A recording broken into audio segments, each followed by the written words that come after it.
Comment mincir, perdre du poids après 40 ans? Alors, je te retrouve aujourd'hui pour une vidéo bien-être féminin.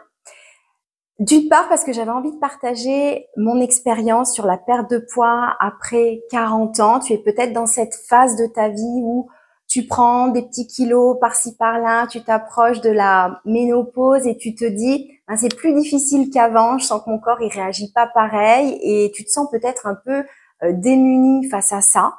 Ben, ça a été mon cas il y a quelques mois, donc j'avais envie de le partager avec toi avec d'une part un partage d'expérience au niveau alimentation que j'ai mis en place avec une nutritionniste. Donc là, ça va être mon partage personnel d'expérience. Et puis la seconde partie de la vidéo, j'avais envie de te montrer la partie de moi professionnelle avec toute l'approche émotionnelle liée notamment à la sophrologie que j'ai utilisée à titre personnel et qui m'a aidée à mettre en place durablement les bonnes habitudes alimentaires et c'est ce que j'ai trouvé absolument fascinant. Donc j'avais envie de le partager avec toi. Si aujourd'hui tu es une femme de plus de 40 ans qui s'approche dangereusement de la préménopause, ménopause et que tu as envie de perdre du poids, et oui c'est possible, et encore une fois avec le bon accompagnement professionnel d'un médecin notamment ou autre, et puis le bon accompagnement émotionnel. C'est parti. Donc, je te replace le contexte. J'ai 47 ans. Comme je te le disais, des petits kilos doucement mais sûrement. De la fatigue qui s'installe, des choses comme ça. Une petite addiction au sucre aussi depuis des années. Une relation à la nourriture qui est pas malsaine. Mais en tout cas, la nourriture est un peu une béquille pour combler des émotions, tout ça. Je le sais. Ça me va bien. Il y a un moment, j'approche de la cinquantaine, de la ménopause. Je sais très bien, et ça a été confirmé par le médecin, qu'on consomme de moins en moins de calories, donc forcément en mangeant pareil, on prend du poids, on stocke, on capitonne. Et là, je me suis dit à un moment, faut faire quelque chose. Donc je me décide à faire appel. Alors j'avais fait appel à une naturopathe il y a quelques années, je t'expliquerai pour la différence. Et là, je me décide à faire appel à un médecin nutritionniste, une femme médecin nutritionniste pour m'accompagner justement sur ce chemin-là qui, je sais, va pas être facile parce que c'est plus comme à 20 ans, tu perds 1 kilo en une semaine. Je veux pas me priver, je veux pas me frustrer. Je suis bonne vivante, voilà, j'aime bien l'apéro, j'ai bon appétit, etc. Donc je me dis bon, ça va pas être facile, mais on y va. Donc, je vais voir cette nutritionniste, ce médecin nutritionniste qui me fait noter pendant une semaine ce que je mange et puis qui me reçoit. Et puis globalement, qui me dit, bon, globalement, ça va, mais bon, il y a des petites choses à affiner, je le dirai après. Donc, voilà, alors, sachant qu'elle me précise bien, au niveau du poids, vous n'êtes pas en surpoids, mais vous n'êtes pas loin. Médicalement, pour une femme de votre âge, vous êtes à 2 kilos du surpoids médical. Et par contre, au niveau de la masse graisseuse, qui sont deux choses, j'apprends que ce sont deux choses complètement différentes, vous avez une masse graisseuse qui est complètement, qui est au-delà de ce qui devrait être pour votre âge. Voilà, donc elle m'a dit on va travailler la perte de poids, voilà, et puis surtout la masse graisseuse. Elle m'explique les bases de l'alimentation saine que je vais partager avec toi. Et elle me dit, faut arrêter avec les méthodes magiques, rapides, machin, il y a des régimes à la mode. Elle me dit, moi, je suis restée sur ma ligne de conduite depuis 35 ans, elle est bientôt en retraite. Et du coup, c'était chouette aussi d'avoir cet avis médical. Même si je suis pas médecin, tout ça, là, j'avais envie de quelque chose, alors déjà de pris en charge, et puis un avis médical, parce qu'il faut savoir aussi qu'arrivé à nos âges, on a, il y a des petits problèmes hormonaux, donc je voulais pas me déséquilibrer. J'avais fait une carence de fer, parce que je voulais, pour le bien-être animal, arrêter de manger de la viande, mais bon, voilà, j'étais en carence de fer, je perdais mes cheveux, c'était horrible. Donc je voulais quelque chose qui me fatigue pas, d'équilibré, tout ça. Et donc, elle regarde ce que je mange, et moi, je goûte depuis que je suis née, j'adore goûter, même à 47 ans, je goûte, et puis elle me dit, mais les goûters, ça va pas du tout, là. Quand vous goûtez, parce que je goûte depuis toujours, depuis que je suis enfant, et puis voilà. Et elle me dit, et là, elle me dit quelque chose qui va peut-être te choquer, parce que j'ai des amis que ça a choqué. Moi, ça a été un déclencheur pour la suite, mais je sais qu'il y en a que ça choque. Et elle me dit, mais Madame Lebas, vous n'êtes plus une enfant. Et là, tu sais, les dessins animés où les dessins animés, on voit les personnages se liquéfier. Ah, c'était moi. Et là, je me dis, mais ça va pas être possible. Ça va pas être possible. Si elle m'enlève le goûter, je meurs. Et puis elle me dit, vous avez pas faim en fait? Bon, non, je sais pas, l'habitude, tout ça. Et là, elle me dit, mais et je lui ai dit que j'étais sophrologue et elle me dit bon, parce qu'elle voit que je suis pas bien, quoi.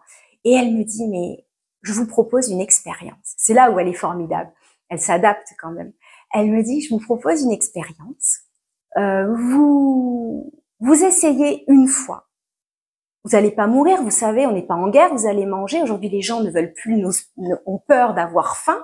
Vous allez manger le soir chez vous, hein, voilà. Donc, elle me dit, vous essayez et vous voyez. Et elle me dit, au pire, vous prenez 3 amandes, une mandarine, au pire, hein, voilà. Et je dis, je joue le jeu, je fais l'expérience, hein, en tant que sophrologue, j'adore les expériences, donc je le fais. Et là, je me rends compte que j'ai pas faim. J'avais ma mandarine pendant une semaine à côté de moi, et je me rends compte que j'ai pas faim à 4 heures. Du tout. Donc, et là, commence à se mettre en place tout un cheminement émotionnel.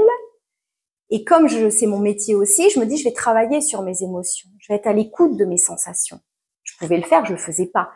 De ma satiété, de ce qui se passe quand j'ai envie de manger sucré, par exemple. Qu'est-ce qui se passe dans ma tête? Ça, c'est la deuxième partie, c'est passionnant.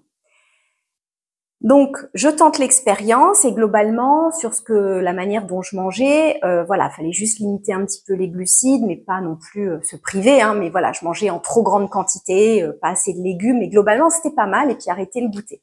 Donc voilà, on fait quelques ajustements, et en fait, la base de l'équilibre alimentaire est tout simple. Assez de glucides, assez de féculents quand il en faut, mais pas forcément en trop grosse quantité, beaucoup de légumes, voilà, 2 portions de fruits. Elle m'interdit rien, assez de protéines aussi, ça c'est très important. Et je mangeais pas assez de protéines, donc être vigilante pour garder justement cette masse musculaire, pas perdre. Et ben du sport régulièrement, pas trop non plus, parce qu'elle me dit après les gens ne tiennent pas. Et ça se remet comme avant. Donc, elle me dit, tenez ce que vous pouvez tenir à vie. Là, ce que vous mettez en place, c'est sur la durée. Moi, c'est ce que je voulais, que ce soit pérenne, pas forcément rapide, mais pérenne. Donc, on met en place ça. Donc, au niveau alimentaire, elle me dit, on va pas réinventer la roue. Donc, bon, bah, j'arrête quand même les apéros. Elle ne m'interdit rien, sauf l'agneau et le mouton, qui sont des viandes très grasses. Mais à part ça, elle me dit, bon, le fromage limité. Elle me dit, vous pouvez vous faire plaisir avec une petite quantité. Encore une fois, elle me dit, rien n'est interdit, mais vous allez jouer sur les quantités. Faut surtout pas se priver. En plus, moi, bonne vivante, tout ça. Et en me reliant à mes sensations, parce que je pensais que j'allais mourir de faim, et en fait, en me reliant à mes sensations, notamment de satiété et de pourquoi je mangeais, eh ben, je me suis rendu compte que j'avais pas besoin de toute cette nourriture que j'ingurgitais, et puis qu'en fait, ce rééquilibrage, il s'est fait assez naturellement. Parce que peu à peu, qu'est-ce qui se passe? Bon, déjà, je suis fière de moi, je me sens mieux dans mon corps, je me sens moins fatiguée. Et tu verras, je te partagerai quelque chose après qui n'est pas prouvé scientifiquement, mais qui m'est arrivé. Alors, je sais pas si c'est lié, mais voilà, là, notamment par rapport à l'arrêt du sucre. Et je te le dis maintenant, au bout de 2 mois et demi de rééquilibrage alimentaire, pour la première fois en 25 ans, je n'ai pas eu d'allergie au printemps. Alors scientifiquement, c'est absolument pas prouvé, mais la seule chose que j'ai changé ces 2 derniers mois et demi, c'est ma consommation de sucre raffiné. Je mange que des fruits, je mange très peu de gâteaux, etc. Donc voilà, cerise sur le gâteau, beaucoup moins fatiguée, etc. Donc, on met en place cet équilibre alimentaire. Donc, je mange moins, mais curieusement, comme je suis plus attentive à ma satiété, je me sens plus remplie. Et comme j'équilibre mes repas, mes assiettes sont toujours aussi pleines, mais différemment. On va avoir beaucoup plus de légumes. Et mon entourage me dit, bah, dis donc, elles sont bien tes assiettes. Je dis, ah oui, mais elles sont pas du tout comme avant. Donc, laissez-moi faire, je gère. Et puis, donc, je la vois chaque mois. Donc, la perte de poids se fait doucement, doucement. Par contre, la masse graisseuse descend assez rapidement. Et là, c'est chouette. Et c'est chouette de voir qu'on se dit pas vivement que ce soit fini, que je reprenne mes habitudes. C'est des habitudes qui peuvent se mettre en place de manière pérenne et qui encore une fois, qui ne me fatiguent pas, qui sont viables sur le long terme. Alors, je te partage ce que j'ai mis en place, mais c'est un partage, hein. C'est à voir, bien sûr, en fonction de chaque personne, de ton, voilà. Moi, j'étais pas en surpoids, donc voilà, et c'est particulier. Donc voilà pour la partie alimentation.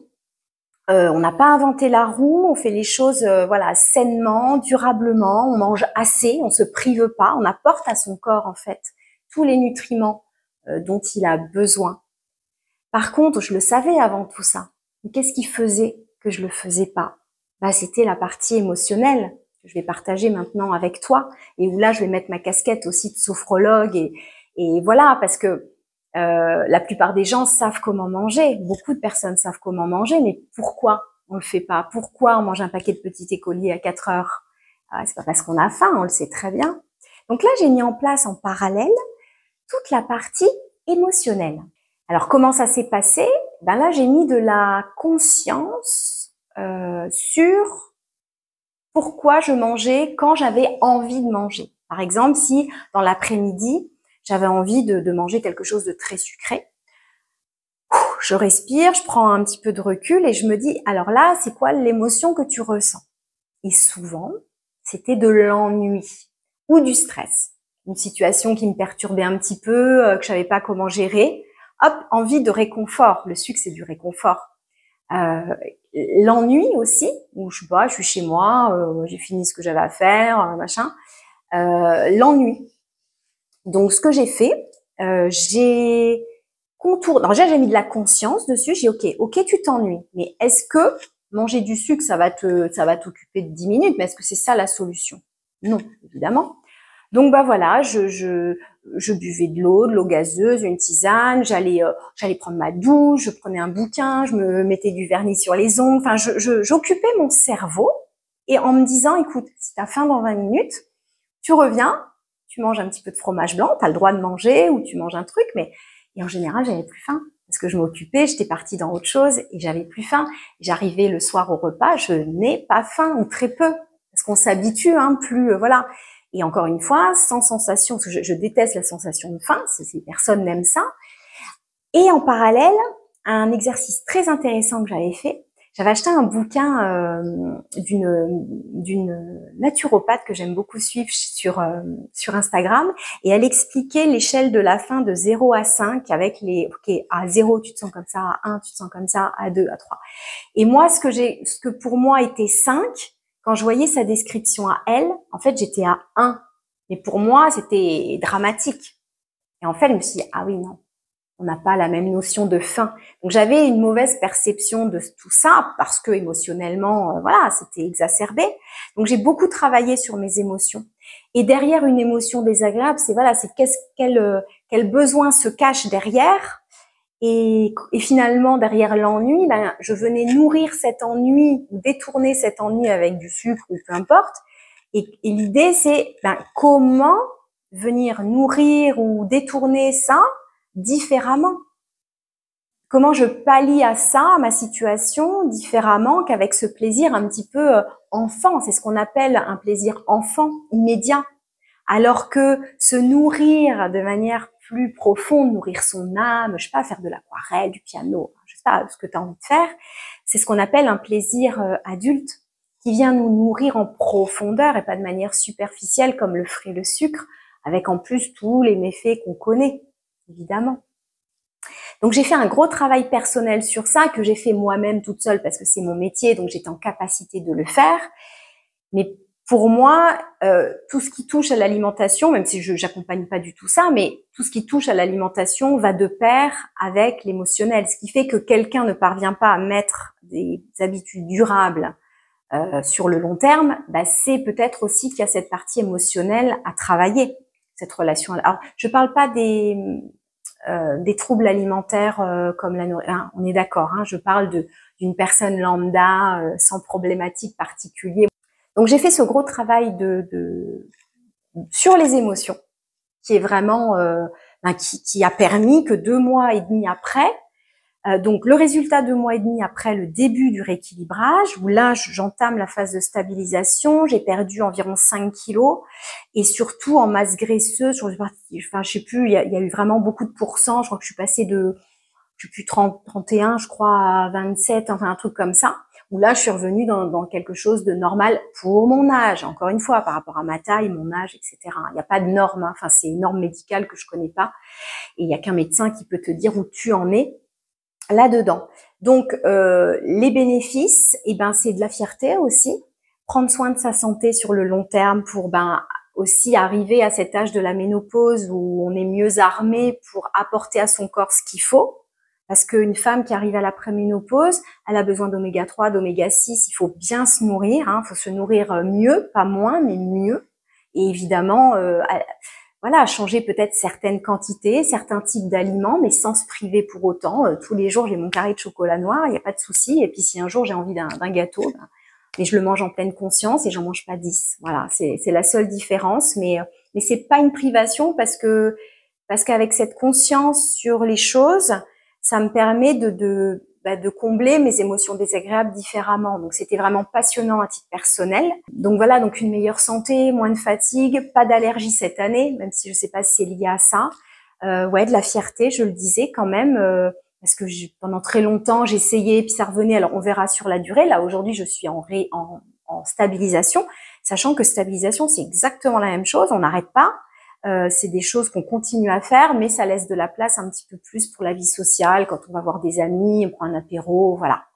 Voilà ce que je pouvais te dire sur. C'était important de le partager parce que je trouve que ça fait partie de mes partages sur le bien-être féminin.